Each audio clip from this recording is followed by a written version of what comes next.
Olá pessoal, sejam bem-vindos ao nosso podcast Brasil Literatura. Hoje nós vamos falar de um dos maiores nomes da literatura brasileira, Graciliano Ramos. Ao longo desse episódio, vamos conhecer a vida do autor, conhecer o contexto histórico e o que ele viveu. Vamos descobrir as principais características e as suas obras, analisar seus livros mais famosos, Vida Seca. Então aumenta o volume e vem com a gente seguir a vida desse grande autor brasileiro.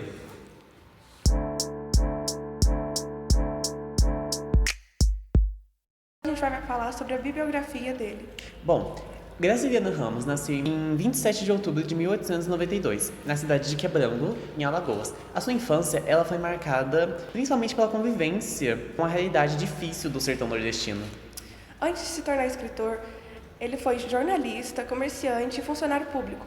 Também foi prefeito da cidade de Palmeira dos Índios, em Alagoas, sendo reconhecido pela honestidade e pela qualidade de seus relatórios administrativos. Bom, já em 1936, durante o governo de Getúlio Vargas, Graciliano Ramos foi preso sob suspeita de envolvimento com atividades políticas consideradas contrárias ao regime na época. E essa experiência teve um grande impacto na sua vida e inspirou a obra Memória de Cárcere. Graciliano Ramos morreu em 1953, mas seu legado permanece vivo até hoje. Agora, falando do contexto histórico e um pouco da sua época, Graciliano Ramos viveu em um período de muitas mudanças no Brasil. O país começava a se industrializar, mas ainda enfrentava enormes desigualdades sociais. No Nordeste, a seca e a pobreza e a concentração de terras dificultavam a vida da população. Muitas famílias precisavam migrar em busca de sobrevivência. Foi nesse cenário que surgiu a chamada Graça de 30. Foi uma fase do modernismo marcada pela crítica social e pela preocupação em retratar a realidade brasileira. E foi justamente isso que Graciliano fez em suas obras. Mostrou a vida dura daqueles que raramente tinham uma voz na sociedade. Agora, falando das características mais importantes de suas obras, o autor possui características bem marcantes. Bom, entre elas nós podemos destacar a linguagem simples e objetiva, o realismo, a crítica social e a análise psicológica dos personagens. Ele escrevia de forma bem direta, sem exagero, mas conseguia transmitir emoção profundas. E além disso tudo, ele abordava temas como miséria, injustiça, opressão e luta pela sobrevivência. Entre suas principais obras estão Catetés, de 1933, São Bernardo, de 1934 e Angústia, de 1936. Bom, além dessas obras que minha parceira já falou, ele tem também o livro Vidas Secas, de 1986, que é considerado por muitos o seu livro mais famoso. E também temos Infância, publicado em 1945, e Memórias do Cárcere, que foi publicado após a sua morte. A gente convidou uma especialista na literatura brasileira, a Ellen. Mas, infelizmente, ela não pôde comparecer hoje. Porém, a gente vai cortar para ela falando.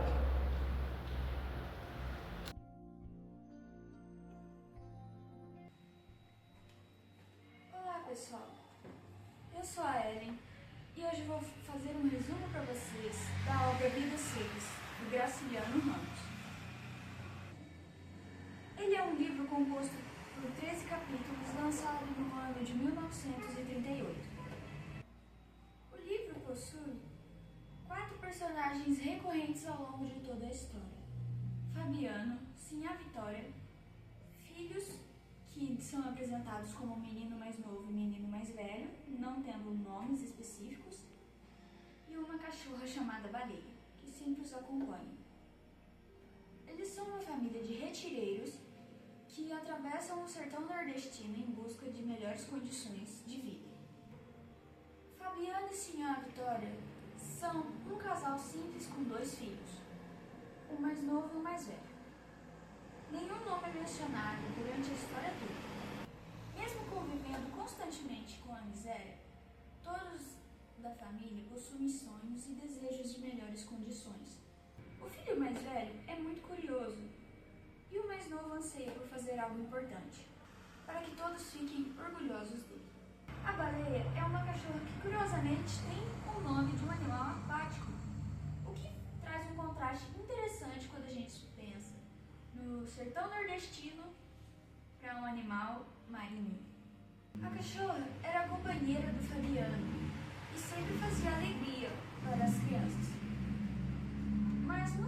história, e também um dos pontos mais tristes e sensíveis de todo o livro, é a parte em que a baleia adoece e Fabiano se vê compelido a sacrificá-la. Vale lembrar que a obra muitas vezes não tem diálogos, justamente para representar Fabiano, que é muito ignorante e não teve muitas oportunidades de estudo na vida. Já a senhora Vitória tem mais paciência e sempre busca melhorar a situação em que se encontra. Após muito caminhar, quando a família encontra um lugar para descansar na sombra, Fabiano se encontra com o patrão de uma fazenda, a qual ele começaria a trabalhar como retireiro. Em determinado momento, Fabiano é preso pelo soldado amarelo, e é um momento onde ele reflete a sua vida e suas condições. O romance é repleto de pequenas felicidades na família de retirantes. No entanto, os problemas sociais e a animalização das personagens permeiam toda a obra. Além disso, o sonho do sofrimento acabar permanece em todos, na esperança de encontrar melhores oportunidades. No último capítulo, denominado Fuga, aponta que a seca vem assolar novamente a região no próximo ano, o que faz a família entrar em um loop de fuga da seca. Em 1963, o livro ganhou um longa-metragem para o cinema. Foi dirigido por Nelson Pereira dos Santos. Vidas Secas, o filme, recebeu um prêmio no Festival de Cannes, na França, em 1964, mostrando como a sua história e produção foram bem representativas das dificuldades enfrentadas no Brasil. Vale ressaltar que Vidas Secas é uma das obras mais importantes da literatura brasileira, pois ela foi uma das primeiras obras a denunciar a desigualdade social e a exploração política no sertão nordestino, revolucionando a literatura brasileira com uma linguagem seca e despojada. A obra se destaca por pilares fundamentais, como a crítica social e política, retrato do sertão, inovação estética, com sua linguagem numa prosa lapidada e objetiva, e a estrutura desmontável, onde os capítulos podem ser lidos em ordem ou não, o que simboliza a circularidade da vida deles, que, como eu disse, entra em um loop. Eu gostaria também de agradecer o podcast Brasil Literatura pelo convite. Peço perdão por não conseguir estar presente, mas eu fico muito feliz sempre em poder falar sobre a literatura, que é a minha paixão. Muito obrigada, pessoal. Até a próxima. A importância de Graciliano Ramos vai muito além de contar histórias. Ele ajudou a denunciar desigualdades sociais, fortaleceu o romance regionalista e renovou a forma de escrever na literatura brasileira. Seus textos continuam muito atuais, porque abordam questões que ainda fazem parte da nossa realidade, infelizmente, como pobreza, exclusão e busca por dignidade. E assim a gente chega ao fim do nosso episódio sobre Graciliano Ramos. Espero que vocês tenham entendido um pouco mais sobre a vida do autor, da obra e desse grande e importante autor sobre a literatura brasileira. Obrigada pela companhia e até o próximo episódio. Tchau, pessoal. Não se esqueçam que a literatura é uma das melhores formas de compreender a nossa sociedade. Até a próxima. Tchau!